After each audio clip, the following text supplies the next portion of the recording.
Hello friends, நீங்களாம் திருந்தவே மாட்டீங்க.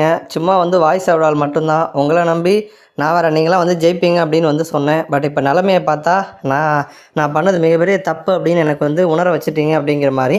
இங்கிலாந்து பிளேயர்ஸை பார்த்தீங்க அப்படின்னா, இங்கிலாந்து அணியை சேர்ந்த முன்னாள் வீரரான மைக்கேல் வாகன் இப்போ கடுமையாக விமர்சனம் பண்ணி பேசியிருக்காரு.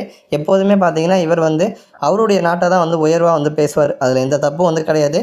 பட் அதுக்காக மற்ற நாட்டை சும்மா குறை சொல்கிறது, மற்ற நாட்டு பிளேயர்ஸ் குத்தி காட்டி பேசுகிறது, அந்த மாதிரி தொடர்ந்து சீண்டிக்கிட்டே தான் மைக்கேல் வாகன் இருப்பார். குறிப்பாக இந்தியாவை பற்றி தொடர்ந்து விமர்சனம் பண்ணுவார். எல்லோரும் இந்தியா ஜெயிப்பாங்க அப்படின்னு சொன்னால், இந்தியா கிட்ட அப்படி ஒன்றும் பெரிய பேட்டர்ஸ் கிடையாது, இந்தியா அவ்வளோ ஸ்ட்ராங் கிடையாது அப்படிங்கிற மாதிரி கடுமையாக விமர்சனத்தை முன் வைப்பார். இப்போ அதே மாதிரி தான் பார்த்தீங்கன்னா, நம்ம இந்தியா இங்கிலாந்து தொடர் நடந்துச்சு. ODI series, T20 series. அதில் இங்கிலாந்து படுதோல்வி அடைஞ்சாங்க. T20 சீரீஸையும் 4-1 அப்படிங்கிற மாதிரி இந்தியா கைப்பற்றினாங்க. ஓடிஐ சீரீஸை 3-0 அப்படிங்கிற மாதிரி ஒயிட் வாஷ் பண்ணாங்க.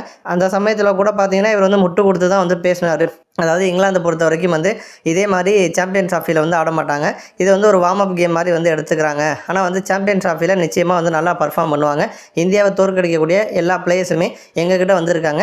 நாங்கள் ஈஸியாக இந்தியா தோற்கடிப்போம் அப்படிங்கிற மாதிரி பார்த்தீங்கன்னா மைக்கேல் வாகன் ஓவராக வார்த்தையை விட்டார். ஆனால் இப்போ நிலமை இங்கிலாந்து அணி பார்த்தீங்கன்னா படுதோல்வி அடைஞ்சிருக்காங்க. அதாவது அந்த கடைசி கேம்லையும் பார்த்தீங்கன்னா இங்கிலாந்து தோல்வி தான். பெருசாக அவங்க பர்ஃபார்ம் பண்ணலை அப்படின்னு தான் சொல்லணும். ஒரு ஆப்கானிஸ்தான் அளவுக்கு கூட பர்ஃபார்ம் பண்ண மாட்டாங்க. ஏன்னா ஆப்கானிஸ்தான் கிட்ட இங்கிலாந்து தோத்தாங்க. இப்போ சவுத் ஆஃப்ரிக்காவுக்கு அகைன்ஸ்டாகவும் பார்த்தீங்கன்னா வெறும் 179 ரன்னுக்கு ஆல் அவுட் ஆயிருக்காங்க. அந்த அணியில் பெருசாக ஒரு ஹாஃப் செஞ்சுரி கூட யாரும் போட மாட்டாங்க. அதிகபட்சம் பார்த்தோம்னா ரூட் 37 ரன் அடிச்சிருக்காரு. ரூட்டை தாண்டி வேறு யாருமே பர்ஃபார்ம் பண்ணலை. இப்போ அடுத்து கேப்டன் பொறுப்புலேருந்து பட்லரும் விலகிட்டார். அடுத்து கேப்டன் பொறுப்பாக ரூட்டுக்கிட்ட தான் கொடுக்க போகிறாங்களாம். ரூட் ஆல்ரெடி கேப்டனாக இருந்தவர். பட் எனக்கு அது சுமையாக இருக்குது அப்படின்னு சொல்லிட்டு தான் இப்போ ஒரு பிளேயராக ஆடிட்டுருக்காரு. திரும்ப அவர்கிட்ட கேப்டன் பொறுப்பை கொடுத்தாங்கன்னா இருக்கிற ஃபார்மும் போயிடும். யாருமே சரியாக பர்ஃபார்ம் பண்ணலை. பட்லரும் பதவி விலகிறேன்னு சொல்லிட்டாரு.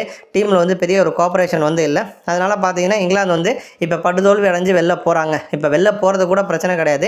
பாயிண்ட்ஸ் டேபிள் எடுத்துக்கிட்டோம் அப்படின்னா எந்த ஒரு அணியுமே 0 பாயிண்டில் இல்லை. ஆனால் இங்கிலாந்து ஒரே ஒரு அணி மட்டும் பார்த்தீங்கன்னா 0 பாயிண்ட்டோடு பார்த்தீங்கன்னா வெளில போகிறாங்க. பாகிஸ்தான், பங்களாதேஷ் இந்த அணிகள் கூட ஒரு கேமில் கூட அவங்க ஜெயிக்கலை. ஆனால் மழை குறுக்கிட்டதுனால ஒரு பாயிண்ட்ஸ் ஷேர் பண்ணி கொடுத்துட்டாங்க. அப்போ இப்போ இப்போதைக்கு ஏ பிரிவுலையும் கடைசி இடத்துல ஒரு முக்கியமான டீம் இருக்குது. பி பிரிவுலையும் கடைசி இடத்துல முக்கியமான டீம் இருக்குது. நம்ம பிரிவில் பாகிஸ்தான் கடைசி இடத்துல இருக்காங்க. இப்போ பி பிரிவில் இங்கிலாந்து கடைசி இடத்துல இருக்காங்க.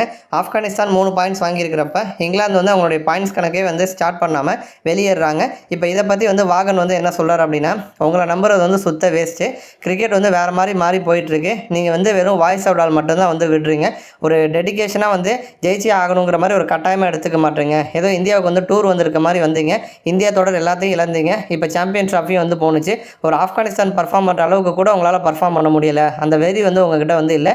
ஆப்கானிஸ்தான் பிளேயர்ஸ் ஜெயிச்சே ஆகணும் அப்படிங்கிற மாதிரி வெறித்தனமாக ஆடுறாங்க. ஆனால் நீங்கள் அந்த மாதிரி ஆடுற மாதிரி எனக்கு தெரியலை. உங்ககிட்ட எல்லா டேலண்ட்டு எல்லாமே இருக்குது. ஆனால் வெளியில் காட்ட மாட்டீங்க. உங்களுக்கு சப்போர்ட் பண்ணது பெரிய ஒரு முட்டாள்தனம். ஸோ நான் பண்ணது மிகப்பெரிய ஒரு தப்பு தான். நான் சொன்னதும் தப்பு தான். இந்த மாதிரி ஒரு டீமை வச்சுக்கிட்டு உங்களால் எந்த ஒரு சீரியஸையுமே ஜெயிக்க முடியாது அப்படிங்கிற மாதிரி திரும்ப மைக்கேல் வாகன் பார்த்தீங்கன்னா கடுமையான விமர்சனத்தை முன் வச்சிருக்காரு. நன்றி.